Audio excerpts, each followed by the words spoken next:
ಎಲ್ಲ ನನ್ನ ಪ್ರೀತಿಯ ರೈತ ಬಾಂಧವರಿಗೂ ನಮಸ್ಕಾರ. ಎಲ್ರು ಹೇಗಿದ್ದೀರಾ? ಎಲ್ರು ಚೆನ್ನಾಗಿದ್ದೀರಾ ಅಂತ ಭಾವಿಸ್ತಾ, ಸ್ನೇಹಿತರೆ, ರೈತರು ಅಂದರೆ ಒಕ್ಕಲುತನ ಮಾಡ್ತಾ ಇದ್ದೀವಿ ಅಂತ ಅಂದರೆ ಅದ್ರ ಕರೆಕ್ಟಾಗಿ ಅದ್ರ ಬಗ್ಗೆ ಯೋಚನೆ ಮಾಡಿಬಿಟ್ಟು ಆದಷ್ಟು ನಮ್ಮ ಸುತ್ತಮುತ್ತಲು ಇರುವಂತಹ ಪ್ರತಿಯೊಂದು ಸಸ್ಯದ ಬಗ್ಗೆ ನಾವು ತಿಳ್ಕೋಬೇಕು.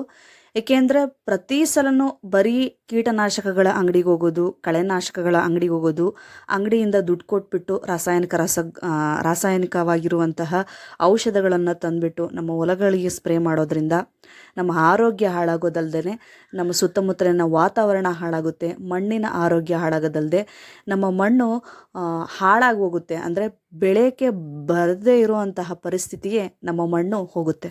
ಮಣ್ಣು ಬಂಜರು ಭೂಮಿ ಆಗೋದ್ರೆ ಅದನ್ನು ಫಲವತ್ತತೆಯಾಗಿ ಮಾಡೋದು ತುಂಬ ಕಷ್ಟವಾಗುತ್ತೆ. ಹಾಗಾಗಿ ಮಣ್ಣಿನಲ್ಲಿ ಏನಿದೆ ಏನಿಲ್ಲ, ಮಣ್ಣಿನಲ್ಲಿ ಯಾಕೆ ಈ ಥರ ಸಸ್ಯ ಹುಟ್ಟಿದೆ, ಯಾಕೆ ಇಷ್ಟೊಂದು ಕಳೆ ಹುಟ್ಟುತ್ತಿದೆ, ಯಾಕೆ ಈ ಹುಳು ನಮ್ಮ ಒಂದು ಹೊಲಗಳಿಗೆ ಬಂದಿದೆ, ಬೆಳೆಗಳಿಗೆ ಬಂದಿದೆ ಅಂತ ಪ್ರತಿಯೊಂದನ್ನು ಕೂಡ ಯೋಚನೆ ಮಾಡಿ ಗಿಡಗಳ ಬಗ್ಗೆ ಯೋಚನೆ ಮಾಡಿದರೆ ಮಾತ್ರ ವಾತಾವರಣದಲ್ಲಿ ಸಸ್ಯಗಳ ಜೊತೆ ಬೆರೆತಾಗ ಮಾತ್ರ ಕೆಲವೊಂದು ಐಡಿಯಾ ಬರೋಕ್ಕೆ ಸಾಧ್ಯವಾಗುತ್ತೆ. ಸ್ನೇಹಿತರೆ, ನಮ್ಮ ಬೆಳೆಗಳಿಗೆ ಯಾವುದಾದ್ರೂ ಒಂದು ಕೀಟಗಳ ಹಾವಳಿ ಆದರೆ ಸಾಕು, ಯಾವುದಾದ್ರೂ ಒಂದು ರೋಗ ಬಿದ್ದರೆ ಸಾಕು, ಯಾವ ರಾಸಾಯನಿಕ ಅಂಗಡಿಯಲ್ಲಿರುವಂತಹ ಏನು ಅಲ್ಲಿರುವಂತಹ ಜನರನ್ನು ಕರ್ಕೊಂಬಂದ್ಬಿಟ್ಟು ಅವರೇನೋ ಒಂಥರ ದೊಡ್ಡ ಡಾಕ್ಟ್ರ್ ಥರ ನಮ್ಮ ಹೊಲಗಳಿಗೆ ಕರ್ಕೊಂಡು ಬಂದ್ಬಿಟ್ಟು, ನೋಡಿ ಸಾಹೇಬ್ರೆ, ನಮ್ಮ ಹೊಲಗಳಲ್ಲಿ ಈ ಕೀಟ ಆಗಿದೆ, ಯಾವ ಔಷಧಿ ಹೊಡಿಬೇಕು ಹೇಳಿ ಸಾಹೇಬ್ರೆ ಅಂತ ಬೇಡಿಕೆಯನ್ನು ಒಡ್ತಾ ಇರುವಂತಹ ನಮ್ಮ ರೈತರಿಗೆ ಒಂದು ಕಿವು ಮಾತು. ನೀವು ಬೇಸಾಯ ಮತ್ತು ಒಕ್ಕಲುತನವನ್ನು ಮೊದಲಿಂದನೂ ನಿಮ್ಮ ಅಜ್ಜ ಅಥವಾ ನಿಮ್ಮ ಹಿರಿಯರು ಯಾವ ಥರ ಮಾಡ್ಕೊಂಬಂದಿದ್ರು, ಆದರೆ ನೀವು ಯಾವ ಥರ ಮಾಡ್ತಾ ಇದ್ದೀರಾ ಅಂತ ಒಮ್ಮೆ ಯೋಚನೆ ಮಾಡಿ. ಯಾಕೆ ಹೇಳ್ತಾ ಇದ್ದೀನಿ ಅಂದರೆ, ರಾಸಾಯನಿಕ ಔಷಧಗಳಾಗಿರ್ಬೋದು, ರಾಸಾಯನಿಕ ಗೊಬ್ಬರ ಆಗಿರ್ಬೋದು, ನಾವು ದುಡ್ದಿರುವಂತಹ ದುಡ್ಡನ್ನು ತೊಗೊಂಡೋಗ್ಬಿಟ್ಟು ಬೆಳೆಯಲ್ಲಿ ಬೆಳೆದ್ಬಿಟ್ಟು ದುಡ್ಡನ್ನು ತಗೊಂಡೋಗ್ಬಿಟ್ಟು ಗೊಬ್ಬರಗಳ ಅಂಗಡಿಗೆ, ಔಷಧಗಳ ಅಂಗಡಿಗೆ ಸುರಿತಾ ಇದ್ದೀವಿ ಹೊರತು ನಾವಂತೂ ಉದ್ಧಾರ ಆಗ್ತಾ ಇಲ್ಲ. ನಮ್ಮ ಅಂಗೈಯಲ್ಲೇ ಎಲ್ಲ ಇರುತ್ತೆ. ನಮಗೆ ಸ್ವಲ್ಪ ಕಣ್ಬಿಟ್ಟು ನಮ್ಮ ಸುತ್ತಮುತ್ತಲು ಇರುವಂತಹ ಪ್ರತಿಯೊಂದು ಗಿಡಗಳನ್ನು ನೋಡೋಕ್ಕೆ ಬೇಜಾರು ನೋಡಿ ನಮಗೆ. ಹಾಗಾಗಿ ನಾವು ಅವ್ರನ್ನ ಕೂಡ ಉದ್ಧಾರ ಮಾಡಬೇಕಲ್ಲ, ಔಷಧಿ ಅಂಗಡಿಯವ್ರನ್ನ. ಹಾಗಾಗಿ ಅಲ್ಲಿ ಹೋಗಿ, ಏನು ಈ ಥರ ಆಗಿದೆ, ಈ ಥರ ಹುಳ ಆಗಿದೆ, ಯಾವುದಾದ್ರೂ ಔಷಧಿ ಇದ್ದರೆ ಕೊಡಿ, ಹೊಡೆದ್ಬಿಡ್ತೀನಿ, ಹೋಗ್ಬಿಡುತ್ತೆ ಅಂತ ನೀವು ಹೇಳ್ತೀರಾ. ದಯವಿಟ್ಟು ಪ್ರತಿಯೊಬ್ಬ ರೈತರು ಸಾವಯವ ಕೃಷಿಯನ್ನು, ಆ ಪದ್ಧತಿಯನ್ನು ಫಾಲೋ ಮಾಡಿ ಮತ್ತು ಅದನ್ನು ರೂಢಿಯಲ್ಲಿ ಮಾಡ್ಕೋಬೇಕು ಅನ್ನೋದು ನನ್ನ ಒಂದು ಆಶಯ.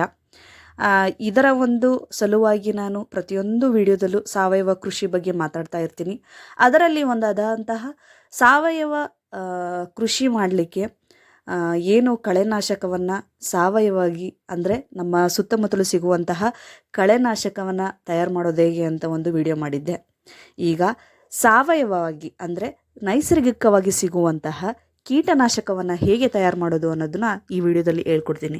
ಸ್ನೇಹಿತರೆ, ನಮ್ಮ ಸುತ್ತಮುತ್ತಲು ಎಷ್ಟೊಂದು ಗಿಡಗಳು ಹುಟ್ಟುತ್ತೆ. ಅಂದರೆ ನಮ್ಮ ಒಂದು ಹೊಲ ಇದೆ ಅಂದರೆ ಹೊಲದಲ್ಲಿ ಎಷ್ಟೊಂದು ಗಿಡಗಳು ಹುಟ್ಟುತ್ತೆ ಅದನ್ನು ಹೇಳಲೇಬೇಕಾಗಿಲ್ಲ. ಯಾಕೆಂದರೆ ನಿಮಗೆ ಒಕ್ಕಲ್ತನ ಮಾಡ್ತಾ ಇದ್ದೀರಾ ಅಂದರೆ ನಿಮಗೆ ಗೊತ್ತೇ ಇರುತ್ತೆ. ಪ್ರತಿಯೊಂದು ಸಲನೂ ಕಳೆ ಕೀಳಿಸ್ತಾ ಇರ್ತೀರ, ಯಾವ್ಯಾವ ಗಿಡ ಏನೆಲ್ಲ ಹಾನಿ ಮಾಡುತ್ತೆ ಅನ್ನೋದು ನಿಮಗೆ ಗೊತ್ತಿರುತ್ತೆ. ಅದರಲ್ಲಿ ನಮ್ಮ ದನಕರುಗಳು ತಿಂದೇ ಇರುವಂತಹ ಒಂದು 10 ತರಹದ ಸೊಪ್ಪುಗಳನ್ನು ತಗೊಳ್ಳೋದು.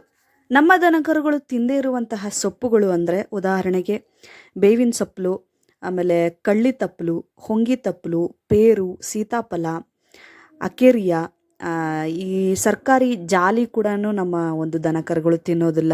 ಕಾಂಗ್ರೆಸ್ ಗಿಡನೂ ಕೂಡ ತಿನ್ನಲ್ಲ. ಇವೆಲ್ಲವೂ ಕೂಡ ದನ ತಿನ್ನಲಾರದಂತಹ ಸೊಪ್ಪುಗಳು. ದನಕರುಗಳು ತಿಂದೇ ಇರುವಂತಹ 10 ಪ್ರಕಾರದ ತಪ್ಪಲುಗಳನ್ನು ನೀವು ಗುರುತಿಸ್ಕೊಂಡು ಅವನ್ನ ಎಲ್ಲ ತಪ್ಪಲುಗಳನ್ನ ಕಿತ್ಕೊಂಡ್ಬಂದ್ಬಿಟ್ಟು ಒಂದು ಬಕೆಟಲ್ಲಿ ಹಾಕ್ಕೋಬೇಕು. ಅದಕ್ಕೆ ಒಂದಷ್ಟು ಗೋಮೂತ್ರವನ್ನು ಹಾಕಬೇಕು. ಚೆನ್ನಾಗಿ ಆ ಗೋಮೂತ್ರ ಮತ್ತು ಆ ಸೊಪ್ಪು ಏನೆಲ್ಲ ಕಿತ್ಕೊಂಡ್ಬಂದಿದ್ರಲ್ಲ ಆ ಸೊಪ್ಪನ್ನು ಚೆನ್ನಾಗಿ ಮಿಕ್ಸ್ ಮಾಡಬೇಕು, ತುಳಿಬೇಕು, ಕಚ ಕಚ ಕಚ ಅಂತ ಚೆನ್ನಾಗಿ ತುಳಿಬೇಕು. ಇದೇನು ಮಿಕ್ಸ್ ಮಾಡಿರುವಂತಹ ಎರಡನ್ನೂ ಕೂಡ, ಗೋಮೂತ್ರ ಮತ್ತು ಸೊಪ್ಪನ್ನು ಮಿಕ್ಸ್ ಮಾಡಿದ್ವಲ್ಲ, ಇದನ್ನು ಪ್ರತಿದಿನವೂ ಬಂದು ಚೆನ್ನಾಗಿ ಬಿದ್ದುಬಿಟ್ಟು ಚೆನ್ನಾಗಿ ಮುಚ್ಚಿಬಿಟ್ಟು ಯಾವುದಾದ್ರೂ ಬಟ್ಟೆಯಿಂದ ಮುಚ್ಚಿಬಿಟ್ಟು ಹೋಗಬೇಕು. ಸೊ ಈ ಥರ 10 ದಿನಗಳ ಕಾಲ ಮಾಡಬೇಕು. ಈಗ ಒಂದು 10 ದಿನ ಆದ ಮೇಲೆ ನಿಮಗೆ ಒಂದು ಒಳ್ಳೆಯ ಕೀಟನಾಶಕ ರೆಡಿಯಾಗಿರುತ್ತೆ. ಇದನ್ನು ಸೋಸ್ಕೊಂಡ್ಬಿಟ್ಟು ನಿಮ್ಮ ಏನು 15 ಲೀಟ್ರ್ ಕ್ಯಾನ್ ಇದೆಯಲ್ಲ, ಆ ಕ್ಯಾನ್ಗೆ 14 ಲೀಟ್ರ್ ನೀರು ನಾರ್ಮಲಾಗಿ ಹಾಕೋತೀರ. ಇನ್ನು 1 ಲೀಟ್ರ್ ನೀವು ಏನು ಫಿಲ್ಟ್ರ್ ಮಾಡ್ಕೊಂಡು ಇಟ್ಕೊಂಡಿದ್ರಲ್ಲ, ಈ ಒಂದು ಕೀಟನಾಶಕವನ್ನು ಹಾಕಿಬಿಟ್ಟು ನಿಮ್ಮ ಒಂದು ಬೆಳೆಗಳಿಗೆ ಸ್ಪ್ರೇ ಮಾಡಬೇಕು. ಈ ಒಂದು ನೈಸರ್ಗಿಕ ಕೀಟನಾಶಕವನ್ನು ನಿಮ್ಮ ಬೆಳೆಗಳಿಗೆ ಹೊಡೆಯೋದ್ರಿಂದ ನಿಮ್ಮ ಬೆಳೆಗಳಿಗೆ ಯಾವುದೇ ರೋಗ ತಗುಲಿದ್ರು, ಯಾವುದೇ ಕೀಟಗಳ ಹಾವಳಿ ಇದ್ರೂ ಕೂಡ ತಕ್ಷಣವೇ ಹೋಗುತ್ತೆ. ಈ ಥರ ನೀವು ನೈಸರ್ಗಿಕವಾಗಿ ಸಿಗುವಂತಹ ಪ್ರತಿಯೊಂದು ವಸ್ತುಗಳ ಬಗ್ಗೆ, ಪ್ರತಿಯೊಂದು ಗಿಡಗಳ ಬಗ್ಗೆ ತಿಳ್ಕೊಂಡಾಗ ಮಾತ್ರ ರೈತರು ಉದ್ಧಾರ ಆಗೋಕ್ಕೆ ಸಾಧ್ಯ. ಇಲ್ಲ ಅಂದರೆ ರಾಸಾಯನಿಕ ರಸಗೊಬ್ಬರಗಳ ಅಂಗಡಿಗೆ ಅವರಿಗೆ ಉದ್ಧಾರ ಮಾಡೋದು, ಅಥವಾ ಕೀಟನಾಶಕಗಳು ಕಳೆನಾಶಕಗಳ ಅಂಗಡಿಯವರಿಗೆ ಉದ್ಧಾರ ಮಾಡೋದೇ ಆಗುತ್ತೆ. ನಾನು ಇವಾಗ ಇತ್ತೀಚೆಗೆ ಒಂದು ಕೇಳಿರುವಂತಹ ವಿಷಯ ಏನು ಅಂದರೆ, ಈಗ ನಾವೇನಾದರೂ ಒಂದು ಕೀಟನಾಶಕ ಕಳೆನಾಶಕ ಅಂಗಡಿಗಳಲ್ಲಿ ತೊಗೊಳಕ್ಕೆ ಹೋದ್ವಿ ಅಂತಂದರೆ ಅದ್ರ ಜೊತೆ ಒಂದು ಗಮ್ ಕೂಡ ಕೊಡ್ತಾ ಇದ್ದಾರಂತೆ. ಯಾಕೆ ಅಂದರೆ ಆ ಒಂದು ಕೀಟನಾಶಕ ಕಳೆನಾಶಕ ಮಳೆ ಗಿಳೆ ಬಂತು ಅಂದರೆ ಹರಿದ್ಬಿಟ್ಟು ಕೆಳಗೆ ಬೀಳುತ್ತಲ್ಲ, ಹಾಗಾಗಿ ಬೀಳಬಾರ್ದು ಅಂತ ಅದರ ಜೊತೆಗೆ ಒಂದು ಗಮ್ ಕೂಡ ಕೊಡ್ತಾ ಇದ್ದಾರಂತೆ.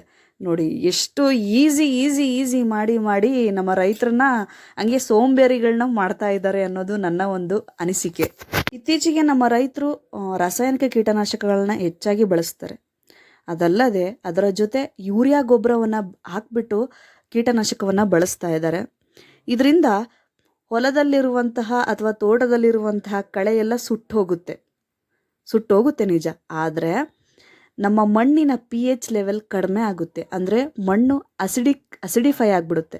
ಇದರಿಂದ ನಮ್ಮ ಮಣ್ಣಿನ ಆರೋಗ್ಯ ಹಾಳಾಗೋದಂತೂ ಗ್ಯಾರಂಟಿ. ನಾವು ಯೂರಿಯಾ ಗೊಬ್ಬರ ಹೇಗೆ ಕೊಡ್ತೀವಿ ಹೇಳಿ? ನಮ್ಮ ಬೆಳೆಗಳಿಗೆ ನೈಟ್ರೋಜನ್ ಬೇಕು ಅಂತ. ನೈಟ್ರೋಜನ್ನ ನಮ್ಮ ಬೆಳೆ ಎಷ್ಟು ತಗೊಳುತ್ತೋ ಅಷ್ಟೇ ತಗೊಳುತ್ತೆ. ಇನ್ನುಳಿದು ಮಣ್ಣಿನ ಕೆಳಗಡೆನೆ ಉಳಿದ್ಬಿಡುತ್ತೆ. ಇದರಿಂದ ನೀರಿನ ಮೂಲಗಳಿಗೆ ಈ ಯೂರಿಯಾ ಹೋಗಿ ಸೇರಿಕೊಳ್ಳುತ್ತೆ. ಅದೇ ನೀರನ್ನು ನಾವು ಸೇವಿಸಿಬಿಟ್ಟು ನಮ್ಮ ಆರೋಗ್ಯ ಹಾಳಾಗುತ್ತೆ. ಇದ್ರ ಜೊತೆ ಮಣ್ಣು ಅಸಿಡಿಫೈ ಆಗಿಬಿಟ್ಟು ಮಣ್ಣಿನ ಆರೋಗ್ಯನೂ ಕೂಡ ಹಾಳಾಗುತ್ತೆ. ಅದರಲ್ಲಿ ಬೆಳೆದಂತಹ ಬೆಳೆಗಳ ಊಟ ಮಾಡುವಂತಹ ನಮ್ಮ ಆರೋಗ್ಯ ಇನ್ನೇನು ಗತಿಯಾಗುತ್ತೆ. ಹೀಗಾಗಿ ನಾನು ಸಾವಯವ ಕೃಷಿ ಅಂತ ಯಾಕೆ ಹೇಳ್ತೀನಿ ಅಂತ ಅರ್ಥ ಮಾಡ್ಕೊಳ್ಳಿ. ಇದರಿಂದ ಪ್ರತಿಯೊಬ್ಬ ರೈತರು ಕೂಡ ರಾಸಾಯನಿಕ ರಸಗೊಬ್ಬರಗಳು, ಕೀಟನಾಶಕ, ಕಳೆನಾಶಕಗಳನ್ನ ಬಳಸುವ ಬದಲು ನಮ್ಮ ಸುತ್ತಮುತ್ತಲು ನೈಸರ್ಗಿಕ ದೇವತೆ ಪ್ರತಿಯೊಂದನ್ನು ಕೂಡ ನಮ್ಮ ಕಣ್ಮುಂದೆ ಕೊಟ್ಟಿದ್ದಾಳೆ. ದಯವಿಟ್ಟು ಎಲ್ಲ ಕಣ್ಣು ಬಿಟ್ಟು ನೋಡಿ ನೈಸರ್ಗಿಕ ಕೃಷಿ, ಸಾವಯವ ಕೃಷಿ, ಆರ್ಗ್ಯಾನಿಕ್ ಫಾರ್ಮಿಂಗ್ ಅನ್ನು ದಯವಿಟ್ಟು ಮಾಡಿ. ಈ ಒಂದು ವಿಡಿಯೋದಲ್ಲಿ ನೈಸರ್ಗಿಕವಾಗಿ ಕೀಟನಾಶಕವನ್ನು ಹೇಗೆ ತಯಾರು ಮಾಡೋದು ಅನ್ನೋ ಒಂದು ವಿಡಿಯೋ ಇದಾಗಿತ್ತು. ಈ ಒಂದು ವಿಡಿಯೋ ನಿಮಗೆ ಇಷ್ಟ ಆಗಿದ್ರೆ ಲೈಕ್ ಮಾಡಿ. ಇಷ್ಟ ಆಗಿದೆ ಅಂತಲೇ ಅನ್ಕೋತೀನಿ. ಮತ್ತು ಪ್ರತಿಯೊಬ್ಬ ರೈತರಿಗೂ ಕೂಡ ಶೇರ್ ಮಾಡಿ. ಮತ್ತು ನನ್ನ ಒಂದು ಚಾನಲ್ನ ದಯವಿಟ್ಟು ಸಬ್ಸ್ಕ್ರೈಬ್ ಮಾಡಿ. ನನಗೆ ಗೊತ್ತಿರೋ ವಿಷಯನ ನಾನು ನಿಮಗೆ ಹೇಳಿದ್ದೀನಿ. ನಿಮಗೆ ಗೊತ್ತಾದಂತಹ ಈ ವಿಷಯನ ಒಂದು 10 ಜನ ರೈತರಿಗೆ ಕಳಿಸಿ, ಒಳ್ಳೆಯದನ್ನು ಮಾಡಿ, ಒಳ್ಳೆಯದನ್ನು ಬಯಸಿ. ಮತ್ತೆ ಒಂದು ಮುಂದಿನ ಒಳ್ಳೆಯ ವಿಡಿಯೋಗಳ ಜೊತೆಗೆ ಸಿಗೋಣ ಸ್ನೇಹಿತರೆ. ಅಲ್ಲಿವರೆಗೂ ಟೇಕ್ ಕೇರ್, ಬಾಯ್, ನಮಸ್ಕಾರ.